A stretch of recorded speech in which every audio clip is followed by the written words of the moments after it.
শীতকালে বাংলাদেশের বাজারে 70 টাকা কেজি টমেটো হওয়ার কথা না। এখন তো বাজার শাকসবজির সময়, এই সময় যদি জিনিসের দামটা যদি না কমে তাহলে তার কিছু করার নাই। এটা সবই সিন্ডিকেটের উপরে নির্ভর করে। যতক্ষণ পর্যন্ত সিন্ডিকেটটা ঠিক না হবে বাজার নিয়ন্ত্রণ করাটা খুব ইম্পসিবল ব্যাপার। উৎপাদন করছে মূলত কৃষক, কিন্তু 3 ভাগ নিয়ে যাচ্ছে মধ্যস্বত্বভোগী। এখন যে এরকম দাম, এরকম হইলে সারা বছর এরকম হইলে খুবই ভালো হয়। নতুন আলু খুবই কম, 40 টাকা কেজি। আমরা আশা করি থাকুক, বাজার নিয়ন্ত্রণে থাকুক। টমেটোর দাম আমার কাছে মনে হচ্ছে একটু বেশি, কারণ আমি যতটুকু জানি যে গ্রাম সাইডে দাম অনেক কম থাকে। শীতকালে বাংলাদেশের বাজারে 70 টাকা কেজি টমেটো হওয়ার কথা না, তো এটা ডেফিনেটলি এটা অনেক বেশি। আসলে বাজার নিয়ন্ত্রণের ক্ষেত্রে আমরা যেটা দেখতে পাচ্ছি যে খুব বেশি ইফেক্টিভ হচ্ছে না। এই শীতকালের সময় তো বাজার বেশি দেখা যাচ্ছে। এখন তো বাজার মানে শাকসবজির সময়, এই সময় যদি জিনিসের দামটা যদি না কমে তাহলে তার কিছু করার নাই। সরকারও জিনিসের দাম কমাইতে পারছে না।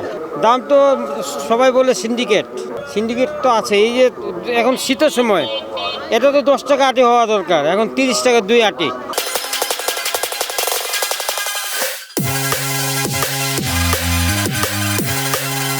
মোটামুটি আর কি, খুব একটা যে দামের আছে সেটাও না, মানে মোটামুটি কম।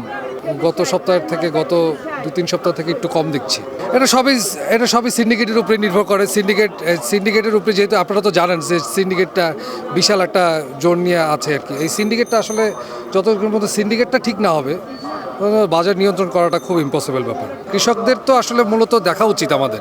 তো ওরা যেভাবে আসলে এই জিনিসটা করছে, সেই জিনিসটা আসলে ঢাকা আসতে আসতে দাম অটোমেটিকলি বেড়ে যাচ্ছে।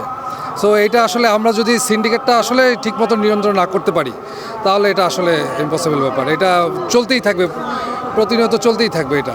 আমরা স্বস্তিতে আছি, কিন্তু আসলে কৃষক কি স্বস্তিতে আছে? কৃষক হয়তো ন্যায্য মূল্য পাচ্ছে না, অথবা তার এটা উৎপাদন করতে গিয়ে খরচ বেশি। আমি 60 টাকা এখানে পাচ্ছি 1 কেজি, তো কৃষক হয়তো বিক্রি করছে 10 টাকা বা 15 টাকা। তো এক্ষেত্রে কৃষক তো অনেক বেশি লসের মধ্যেই। উৎপাদন করছে মূলত কৃষক, কিন্তু 3 ভাগ নিয়ে যাচ্ছে মধ্যস্বত্বভোগী। এখন একটু সাধ্যের ভিতরে একটু কম মনে হচ্ছে। কাঁচা বাজার তো এখন মানে অনেক কম।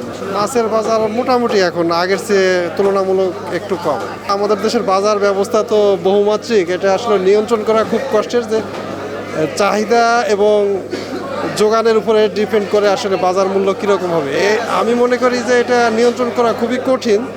যদি সরবরাহ বেশি থাকে তাহলে হয়তো দাম কমে যায়, আবার চাহিদা বেড়ে গেলে সরবরাহ কমে গেলে এর সাথে ডিপেন্ডেন্ট। এটা আসলে নিয়ন্ত্রণ করা একটু জটিল আমার কাছে মনে হয়। দামটা তুলনামূলক বেশি মনে হয়েছে, কিন্তু এগিয়ে আর কি যেটা ফেস করলাম যে অতিরিক্ত দাম কমা উচিত ছিল বা কম হওয়া মনে হয় যে লজিক্যাল, কিন্তু সেক্ষেত্রে কিছুটা বেশি মনে হয়েছে। মাছের উৎপাদন তো যথেষ্ট আছে, কিন্তু বাজারে কেন এরকম এই বিষয় সম্পর্কে আসলে কী বলবো। আমরা তো সাধারণ ভোক্তা, এভাবেই নিতেছি। চাকরি যারা করি তাদের যে পরিমাণ ইনকাম, সেই পরিমাণ ইনকাম দিয়ে আসলে সংসার চালানো টাফ বাজারে এরকম মূল্যের কারণে।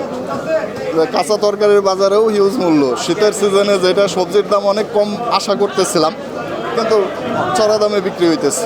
এখন খাইতে হলে তো ভাইয়া নিতেই হবে। সবজির দামটা অনেকাংশেই কমে গেছে, তবে হচ্ছে যেখান থেকে সবজিগুলো আসে ওইখানে যে হিসেবে সবজির দাম কম। যেমন মহাস্থানগড়ে হচ্ছে ফুলকপি মাত্র 2-3 টাকা কেজি কেউ কিনতেছে না, ফেলে দিয়ে যাচ্ছে, এরকম খবর দেখতেছি। অথচ ঢাকার বাজারে ওই হিসেবে দামটা কম লক্ষ্য করতেছি না। আমরা দেখি যে যারা পেঁয়াজ চাষি, ঠিক যখনই পেঁয়াজের মৌসুম আসে তখনই দেশি পেঁয়াজের দাম কমে যায়, ঠিক 6 মাস পরে আবার পেঁয়াজের দাম বেড়ে যায়। আবার আলুর দিকে যদি লক্ষ্য করি, আলুর দাম এখন 15 টাকা 20 টাকা কেজি নতুন আলু গ্রামের দিকে। অথচ আমরা যদি ঢাকার বাজারে লক্ষ্য করি ওইভাবে আলুর দাম এখনও কমেনি। আর আজ থেকে 5 মাস পরের হিসাব করলে আলুর দাম আরও আকাশচুম্বী হয়ে যাবে। তো এইসবের সিন্ডিকেটের সাথে যারা জড়িত তাদেরকে জবাবদিহির মুখে আওতায় আনতে হবে এবং বাজার মনিটরিং কঠিন হাতে করতে হবে।